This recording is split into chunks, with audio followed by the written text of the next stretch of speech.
प्यारे बच्चों नमस्कार। मैं हूं आपका अपना सौरभ पांडे और आप देख रहे हो मस्ती वाली पाठशाला। आज हम मैथ्स के अपने दूसरे चैप्टर रिलेशंस और फंक्शंस की शुरुआत करेंगे। रिलेशन एक ऐसा वर्ड है जो हम अपनी डेली लाइफ में बहुत अच्छी तरीके से समझते हैं। अगर इंसानों के बीच के रिलेशंस की बात करी जाए तो उसमें दो लोगों के बीच की दोस्ती का रिलेशन आ सकता है, माँ और बच्चे के बीच का रिलेशन आ सकता है, भाई बहन के बीच का रिलेशन आ सकता है, दुश्मनी का, दो लोगों के बीच दुश्मनी का रिलेशन हो सकता है।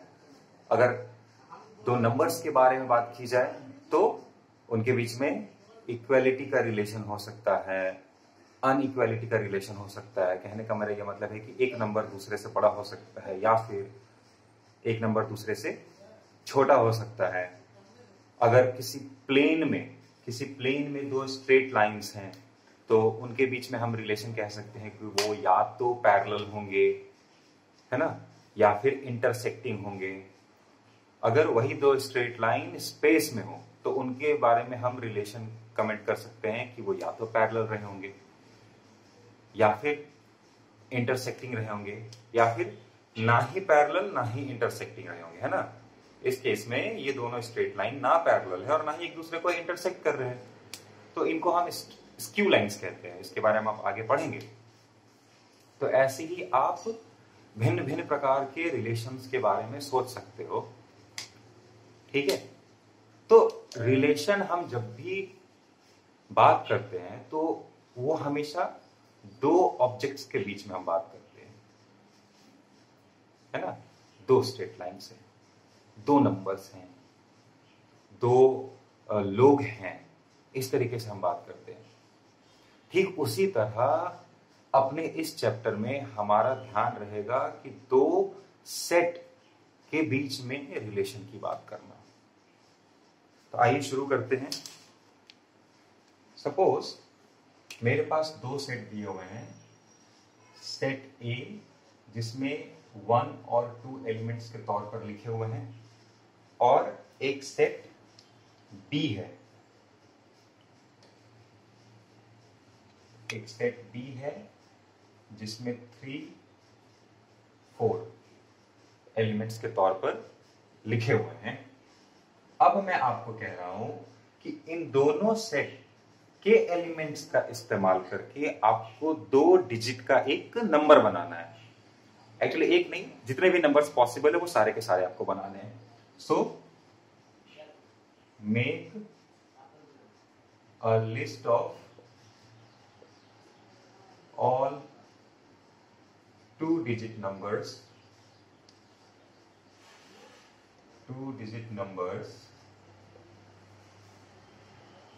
that can be made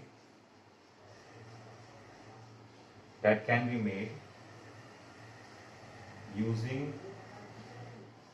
the elements of set A and set B, provided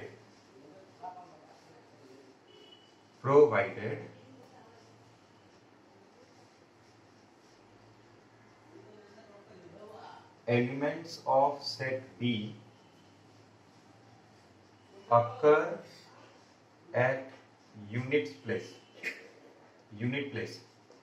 मतलब मैं जो 2 डिजिट के नंबर बनाने वाला हूं उसके इकाई के अंक पर बी के ही एलिमेंट्स को रखा जा सकता है। And elements of set A at 10th place. और मुझे अलाउड क्या है कि जो नंबर्स मैं बनाने वाला हूं 2 डिजिट का, उनके दहाई के अंक पर ए का ही एलिमेंट्स रखा जाना है ना। तो आप इस स्टेटमेंट को देखिए, मेक अ लिस्ट मतलब सेट बनाना है हमें, 2 digit numbers that can be made using the elements of set A and set B. इसका मतलब मैं कर क्या रहा हूं, मैं सेट ए के एलिमेंट्स का एक लिंक बना रहा हूं सेट बी के एलिमेंट्स के साथ। इस स्टेटमेंट के थ्रू ये पता चलता है, provided elements of set be occur at unit place and elements of set A occur at 10th place.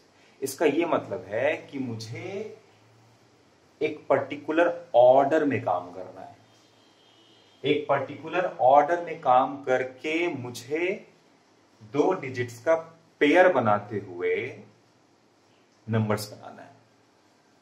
ठीक है, तो अगर मैं नंबर्स सोचना चाहूं तो कौन कौन से नंबर बनेंगे, आइए उसको लिखते हैं हम। मेरे पास एक नंबर आएगा 13। अगर मैं 1 और 3 को लिंक कर दूं 13 आएगा, फिर 14 आएगा, 23 आएगा और 24 आएगा, है ना।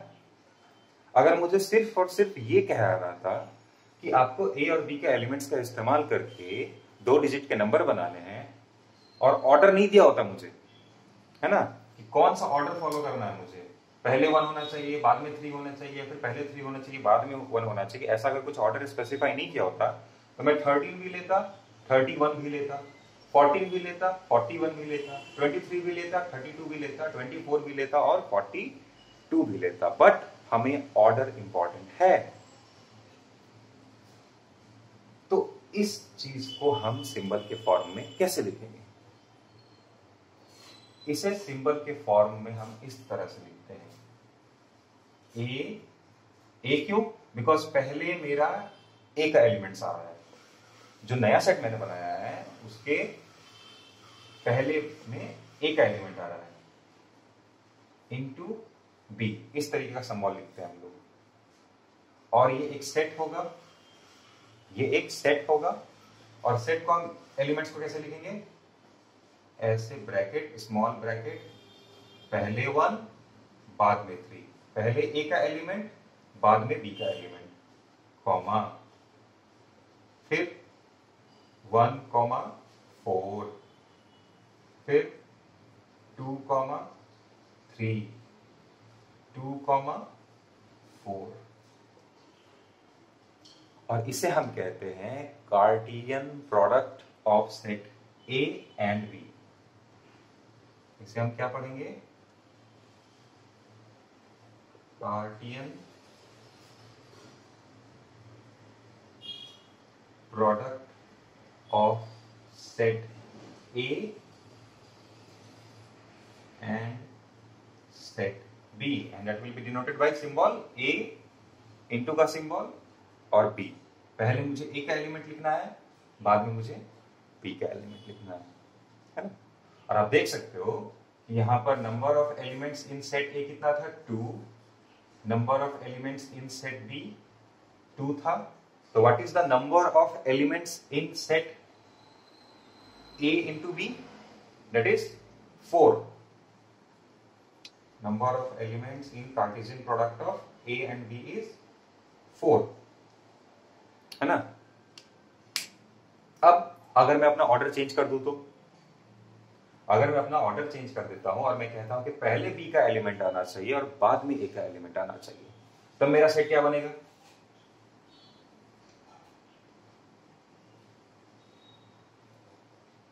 पहले मेरा ए का एलिमेंट आना चाहिए, बाद में बी का एलिमेंट आना चाहिए।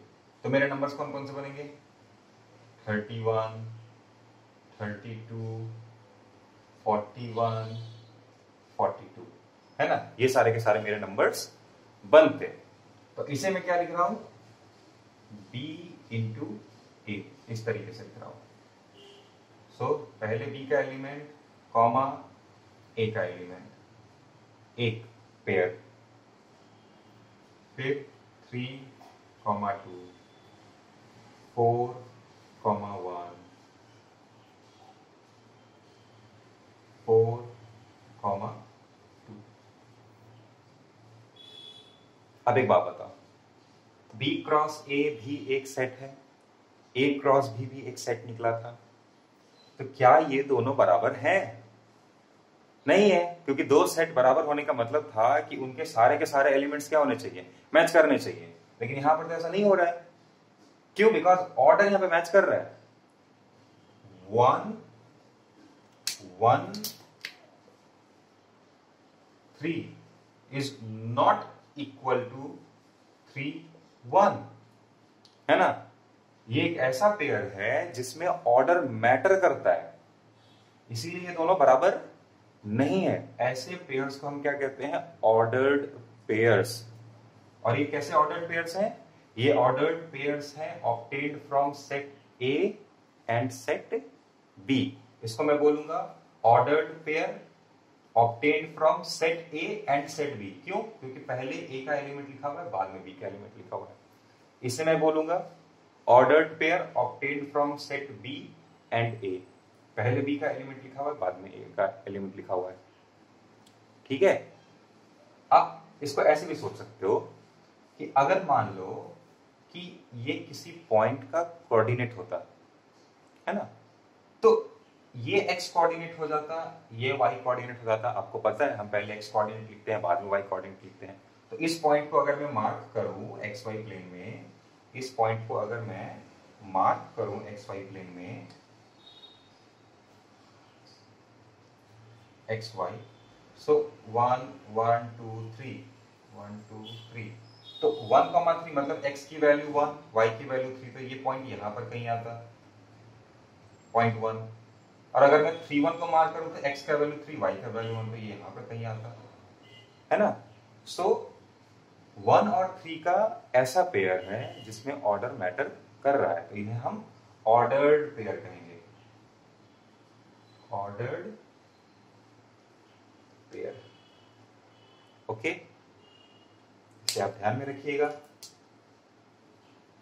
सो Cartesian product of A and B is not equal to Cartesian product of B and A। क्या ये स्टेटमेंट कभी भी ट्रू हो सकता है कि मतलब A और B का कार्टेशियन प्रोडक्ट B और A के कार्टेशियन प्रोडक्ट के बराबर हो जाए? आइए देखते हैं।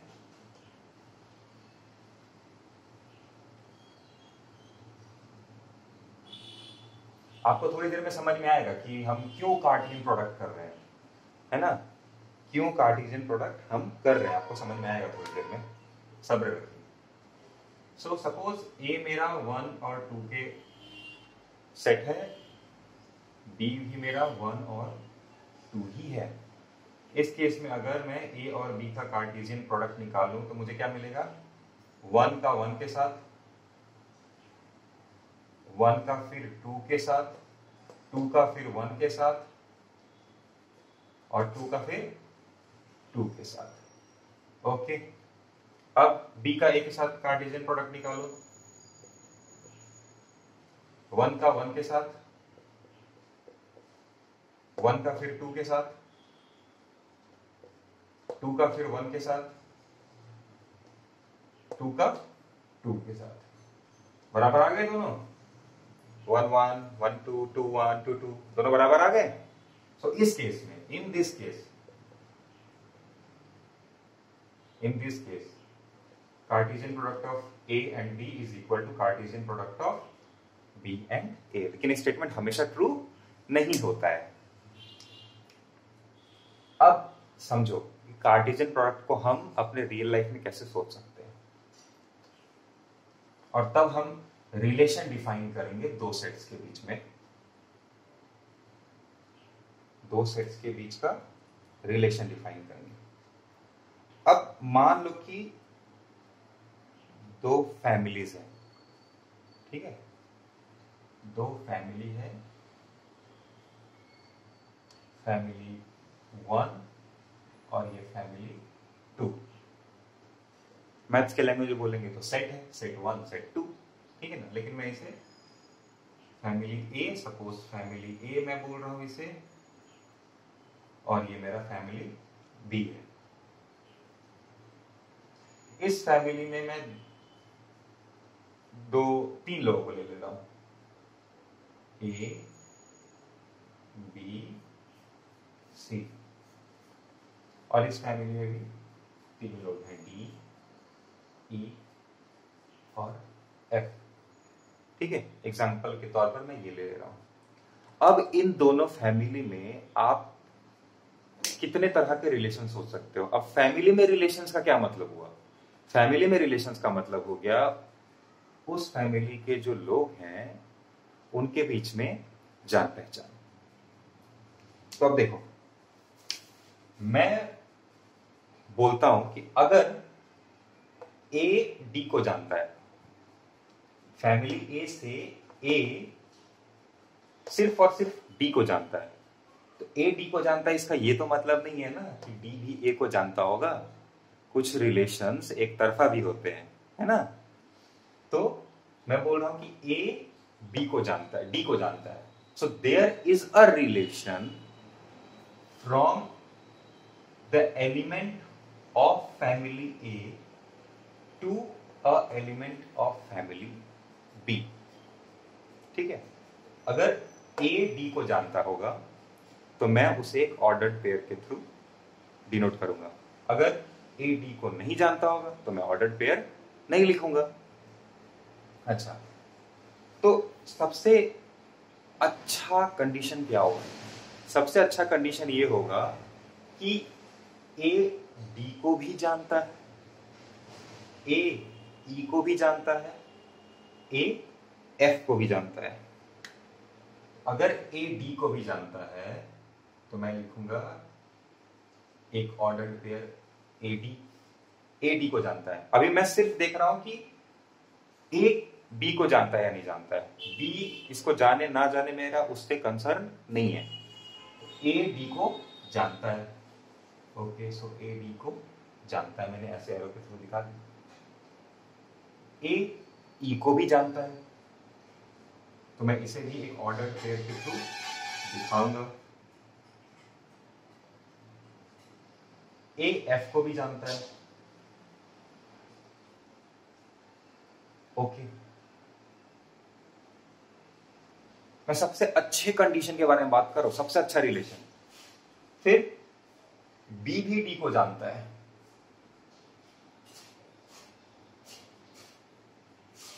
बी भी डी को जानता है, बी ई को भी जानता है, बी ई को भी जानता है। ठीक उसी तरह बी एफ को भी जानता है, बी एफ को भी जानता है। अगला क्या होगा बोलो? अगला ये होगा सी डी को भी जानता है, सी ई को भी जानता है और सी एफ को भी जानता है। सी डी को भी जानता है, सी ई को भी जानता है और सी एफ को भी जानता है। सी डी को भी जानता है, ई को भी जानता है और एफ को भी जानता है। तो ये एक बहुत ही बढ़िया रिलेशन हो गया, है ना। एक तरफा है लेकिन मजबूत है। अगर मैं इन सारे के सारे रिलेशंस को एक सेट में रिप्रेजेंट करूं, A D, A E, A F and so on, मैं सारे के सारे नहीं लिख रहा हूं, आप समझ सकते हो कि मैं ऊपर के सारे एलिमेंट्स को लिस्ट आउट कर रहा हूं। ये एक्चुअली में किया क्या है हमने? अरे फैमिली ए और फैमिली बी का कार्टेशियन प्रोडक्ट तो निकाला है ना। तो इसे मैं ए इंटू बी लिख रहा हूं। तो आप कार्टेशियन प्रोडक्ट को ऐसे भी सोच सकते हो कि सबसे सुंदर कंडीशन हो गया रिलेशन का। सेट ए और सेट बी के बीच में ऐसा रिलेशन है, और ये रिलेशन किधर से किधर की तरफ है? सेट ए से सेट बी की तरफ है, फैमिली ए से फैमिली बी की तरफ है। ओके, इसलिए मैंने ये एरो का साइन दिया है हर जगह। ओके, और सबसे खराब कंडीशन क्या हो सकता है? यार पड़ोसी है दोनों, ना ए इनमें से किसी को जानता है, ना बी इनमें से किसी को जानता है, और ना सी इनमें से किसी को जानता है। तो यहां पर एक भी ऑर्डर्ड पेयर बनेगा? नहीं बनेगा, है ना। तो अगर मैं उस केस में कार्टेशियन प्रोडक्ट ऑफ ए और बी निकालूं तो वो फाई निकलेगा। फाई क्या रिप्रेजेंट करता है? Worst condition of relation from A to B. ना ए स्मॉल ए इनमें से किसी को जानता है, ना स्मॉल बी इनमें से किसी को जानता है, ना स्मॉल सी इनमें से किसी को जानता है। एक भी ऑर्डर्ड पेयर नहीं बनेगा, फाई बनेगा। और बाकी के कुछ होंगे जो इनके बीच के होंगे, ये बहुत खराब, ये बहुत सुंदर। और बीच के होंगे, बीच का एक एग्जांपल मैं आपको दे रहा हूं कि ए सिर्फ और सिर्फ डी को जानता है, ई और एफ को ए नहीं जानता है। तो इसी चीज को मैं लिखता हूं।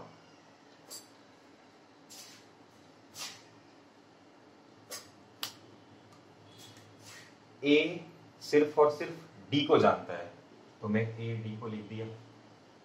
ए ई को नहीं जानता है तो नहीं लिखूंगा। ए एफ को नहीं जानता है तो ये भी ऑर्डर्ड पेयर नहीं लिखूंगा। बी डी को नहीं जानता है, ई को नहीं जानता है, एफ को भी नहीं जानता है, सी भी इन तीनों में से किसी को नहीं जानता है ना। तो ये कैसा रिलेशन हो गया? ये एक ऐसा रिलेशन हो गया कि मैं कॉलेज में पढ़ता हूं, ये मेरी फैमिली है और इसमें मैं ए हूं, ये मेरा दोस्त का फैमिली है और वो डी है। तो हम दोनों एक दूसरे को जानते हैं। मैं ना उसके मम्मी पापा को जानता हूं, ना वो मेरे मम्मी पापा को जानता है, और ना मेरे मम्मी पापा ना उसको जानते हैं, ना उसके मम्मी पापा को जानते हैं, है ना। तो ये कुछ उस तरह का रिलेशन हो गया। तो ए डी एक ये हो गया, इसको मिलाकर मैं एक सेट बना सकता हूं सिंगल एलिमेंट का। फिर दूसरा, ए सिर्फ और सिर्फ ई को जानता है, डी और एफ को नहीं जानता है। बी सी ना डी को जानते हैं, ना ई को जानते हैं, ना एफ को जानते हैं। तो इसको मैं कैसे रिप्रेजेंट करूंगा? ए ई का सेट। फिर तीसरा क्या हो सकता है? ए सिर्फ एफ को जानता है, डी और ई को नहीं जानता है, बी सी इन तीनों में से किसी को नहीं जानते हैं। तब मैं अगला सेट कैसे बनाऊंगा? ए एफ, है ना। फिर सेम बात बी के लिए भी हो सकती है। बी सिर्फ और सिर्फ डी को जानता है तो मैं ऑर्डर्ड पेयर बनाऊंगा। ई और एफ को नहीं जानता है, ए और सी बी ई एफ को नहीं जानते हैं, ये भी एक तरह का रिलेशन हो सकता है उन दोनों फैमिली में। ठीक उसी तरह बी ई को जानता है, डी और एफ को नहीं जानता है, और ए सी इन तीनों में से किसी को नहीं जानते हैं। एक इस तरह का रिलेशन हो गया। फिर बी एफ को जानता है, बाकी किसी को नहीं जानता है, और बाकी के दो बच्चे ए सी वो भी किसी को नहीं जानते हैं। तो एक ये रिलेशन हो गया। इन तरह का रिलेशंस बन गया। अगली पॉसिबिलिटी क्या हो सकती है? अगली पॉसिबिलिटी हो सकती है ए डी को भी जानता है, ए ई को भी जानता है, ए डी को भी जानता है, ए ई को भी जानता है, लेकिन ए एफ को नहीं जानता है तो मैं वो नहीं लिखूंगा। बी ना डी को जानता है, ना ई को जानता है, ना एफ को जानता है। ठीक उस तरह सी ना डी को जानता है, ना ई को जानता है, ना एफ को जानता है। तो मेरा जो रिलेशन बन गया वो सिर्फ और सिर्फ यही होगा। इसका मैं बना रहा हूं एक सेट। इसी तरीके से मैं बहुत सारे तरह के रिलेशन सोच सकता हूं। और अगर आप गौर से देखो, इनमें एक रिलेशन 5 ही था, एक रिलेशन 5 ही था, और एक सबसे सुंदर रिलेशन था जहां पे सब सबको जानते हैं, है ना। मतलब वो एक्चुअली में ए क्रॉस बी था, ए क्रॉस बी था। ये एक्चुअली में है क्या? अरे ये एक्चुअली में ए और बी के कार्टेशियन प्रोडक्ट से बनने वाले सबसेट्स हैं। अगर गौर से देखो तो ए क्रॉस बी में कौन कौन सा एलिमेंट था? ए डी था, ए ई था, ए एफ था, बी डी था, बी ई था, बी एफ था, फिर सी डी आता, सी ई आता, सी एफ आता, है ना। तो मैं एक्चुअली में बना क्या रहा हूं? मैं इनके सबसेट्स लिख रहा हूं। एक कोई भी एलिमेंट ना पकड़ू तो 5, एक बार सिर्फ और सिर्फ सिंगल एलिमेंट्स को पकड़ रहा हूं तो 9 आएंगे टोटल, है ना। मैंने बीच में लिखा नहीं है सी वाला, लेकिन आप समझ सकते हो सी डी, सी ई और सी एफ का एक सिंगल सिंगल वाला आएगा सेट। तो एक्चुअली में मैं सबसेट ही तो लिख रहा हूं ना। तो अगर मैं आपसे पूछूं कि ये फैमिली ए है, ये फैमिली बी है, तो फैमिली ए से फैमिली बी की तरफ टोटल कितने तरह का रिलेशन बन सकता है? मैक्सिमम कितने तरह का रिलेशन बन सकता है? तो एक्चुअली में आप यही तो गिनोगे ना कि अगर इन सबका मैं सेट बनाऊं, उसमें जितने एलिमेंट्स होंगे वही मेरे क्या होंगे? बोलो, नंबर ऑफ रिलेशंस होंगे। तो इनका सेट का मतलब क्या? ए क्रॉस बी का पावर सेट बना रहा हूं मैं। ए क्रॉस बी का मैं पावर सेट बना रहा हूं। और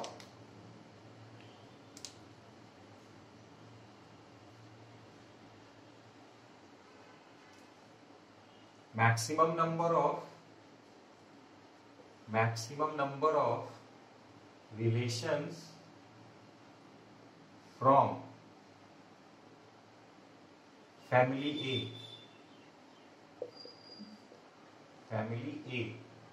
to family B is nothing but number of elements in power set of A cross B। बोलो, देख रहे हो ना पावर सेट कैसे रियल लाइफ में एक जगह इस्तेमाल हो रहा है। अगर A में मेरे 3 एलिमेंट्स हैं, B में 3 एलिमेंट्स हैं, तो A क्रॉस B में कितने एलिमेंट्स होंगे? 9, है ना। तो टोटल कितने हो जाएंगे? अगर power set of A cross B में 9 एलिमेंट्स है, A क्रॉस B में अगर 9 एलिमेंट्स है, तो power set of A cross B में क्या होंगे? 2 to the power 9 एलिमेंट्स होंगे। 2 to the power 9, है ना। तो आप इसी तरीके से देख सकते हो, आपकी किताबों में मिलेगा maximum number of relations from a non empty set A to a non empty set B is equal to 2 to the power PQ, where P is the number of elements in set A and Q is the number of elements in set B। तो उस line का मतलब समझ में आया ना क्या होता है। तो आज की वीडियो के लिए इतना ही। आप एनसीईआरटी के रिलेशंस का जो शुरुआत है उसे जाकर एक बार जरूर पढ़िए, और अगर किसी तरह का कंफ्यूजन आता है तो आप कमेंट के जरिए मुझे जरूर बताइए, मैं आपका रिप्लाई जरूर दूंगा। अगर आपको मेरा ये तरीका पसंद आता है तो आप मेरे चैनल को सब्सक्राइब करिए, लाइक का बटन दबाइए, अपने दोस्तों के साथ शेयर करिए। Thank you.